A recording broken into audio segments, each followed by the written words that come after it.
Berikutnya adalah tahapan pembentukan KPPS. Yang tahapan pertama, lanjut. Ini tahapan pertama adalah pengumuman dan pendaftaran. Ini KPU Kabupaten Kota mengumumkan pendaftaran KPPS melalui laman KPU Kabupaten Kota, media sosial, papan pengumuman, kantor KPU Kabupaten Kota, kantor kecamatan, kantor desa. Kemudian PPS menerima berkas pendaftaran, penyampaian dokumen peserta calon anggota KPPS dalam bentuk salinan naskah asli yang dilakukan dengan memperhatikan protokol kesehatan, pencegahan dan pengendalian COVID-19. Selanjutnya penelitian administrasi. Tahapan penelitian administrasi. Tahap pertama itu melakukan penelitian administrasi terhadap kelengkapan persyaratan calon anggota KPPS paling lama 7 hari setelah masa pendaftaran berakhir. Berarti mulai tanggal 14 sampai tanggal 21 Oktober. Kemudian untuk tahap kedua itu melakukan wawancara apabila diperlukan. Ya. Wawancara dapat dilakukan melalui media daring. Jadi kalau diperlukan wawancara, saja wawancara. Yang melakukan wawancara ini PPS. Ya. PPS ya. Ya. Kemudian tahapan berikutnya yaitu pengumuman hasil seleksi, masukan dan tanggapan serta klarifikasi. Jadi tahap pertama PPS mengumumkan hasil seleksi paling lama 7 hari sejak berakhirnya penelitian administrasi untuk mendapatkan masukan dan tanggapan masyarakat. Tahap kedua PPS melakukan klarifikasi terhadap masukan dan tanggapan masyarakat selama 6 hari. Tahap ketiga PPS mengumumkan hasil klarifikasi selama 3 hari. Jadi kalau ada yang diklarifikasi berarti dia buat pengumuman ya. Kemudian penyampaian hasil seleksi KPPS dan pengumuman oleh KPU Kabupaten Kota. Tahap pertama PPS melalui BPK menyampaikan hasil seleksi anggota KPPS kepada KPU Kabupaten Kota paling lambat 2 hari sebelum masa pembentukan KPPS berakhir ya. Tahap kedua Kabupaten Kota mengumumkan anggota KPPS terpilih di laman KPU Kabupaten Kota, media sosial ya, pengumuman di kantor kecamatan, kantor desa dan tempat yang mudah dijangkau atau diakses oleh publik. Nah, yang berikutnya adalah penetapan anggota KPPS. Tahap pertama KPU Kabupaten Kota menetapkan keputusan KPU Kabupaten Kota tentang pembentukan KPPS dalam pemilihan dengan menggunakan format keputusan pembentukan KPPS ya. Tahap kedua KPPS diangkat dan diberhentikan oleh BPS atas nama Ketua KPU Kabupaten Kota. Kemudian BPS dapat menyerahkan salinan naskah keputusan pengangkatan KPPS kepada anggota KPPS melalui media daring. Ya. Nah, dalam hal terjadi pemberhentian anggota KPPS, BPS wajib melaporkan kepada KPU. Kemudian pemeriksaan anggota KPPS terkait COVID-19. Anggota KPPS yang telah ditetapkan wajib melaksanakan pemeriksaan yang berkaitan dengan COVID-19.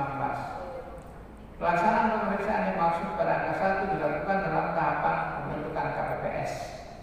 Jadi bukan masa kerja ya. Jadi di masa pembentukan. Kan ada 2 ini, masa pembentukan dan masa kerja. Kalau masa kerja kan mulai 24 November sampai dengan 23 Desember. Nah, masa untuk pelaksanaan pemeriksaan itu dimulai pada tahapan pembentukan KPPS. Berarti kan di masa sampai dengan tanggal 23 November. Itu pemeriksaan rapid test ya, untuk rapid test. BPS melakukan penggantian anggota KPPS apabila dinyatakan reaktif ya atau positif COVID-19. Kemudian penggantian anggota KPPS terkait COVID-19 ya, penggantian anggota KPPS dilakukan oleh BPS berasal dari calon lain yang memenuhi syarat dalam seleksi terbuka dan atau berasal dari kerjasama yang dilakukan oleh KPU Kabupaten Kota dengan perguruan tinggi, lembaga pendidikan atau lembaga profesi. BPS menyampaikan usulan penggantian anggota KPPS kepada Kabupaten Kota melalui BPK. Ya. BPS menetapkan penggantian anggota KPPS atas nama Ketua KPU Kabupaten Kota. Calon anggota KPPS wajib mengisi daftar riwayat hidup. Gitu ya. Jadi harus ada riwayat hidup. Dalam hal terdapat aduan masyarakat, laporan Bawaslu Kabupaten Kota bahwa KPPS terindikasi terdapat dalam SIPOR dan SILON, maka KPU Kabupaten Kota melakukan klarifikasi terhadap KPPS serta membuat BA hasil klarifikasi.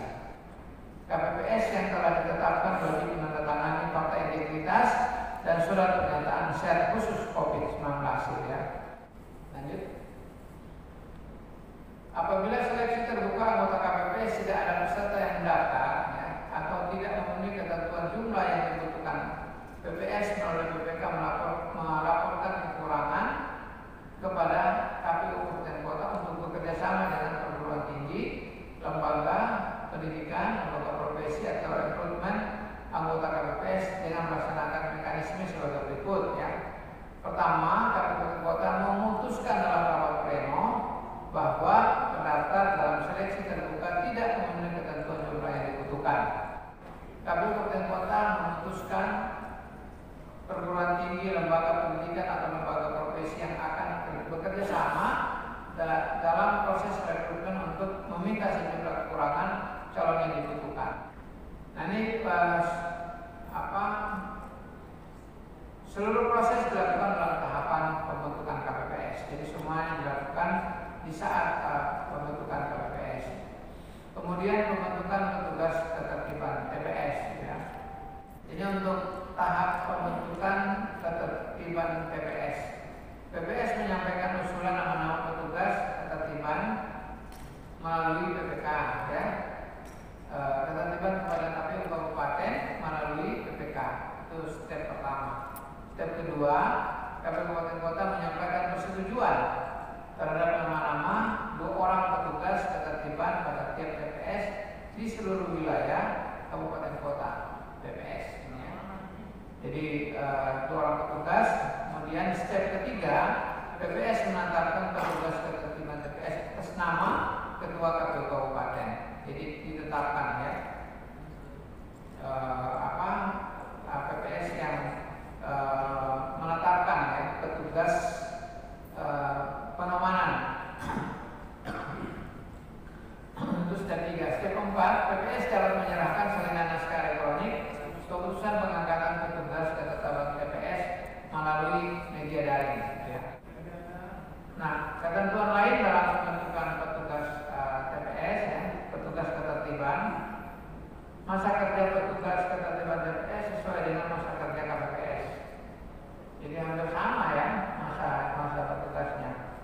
Dalam pembentukan petugas ketertiban TPS harus memperhatikan protokol kesehatan, ya, pencegahan dan pengendalian.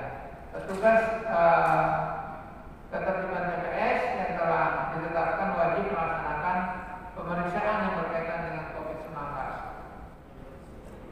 Pelaksanaan pemeriksaan dilakukan dalam rangka pembentukan KPPS. PPS melakukan penggantian petugas ketertiban TPS apabila dinyatakan reaktif dan atau positif COVID-19.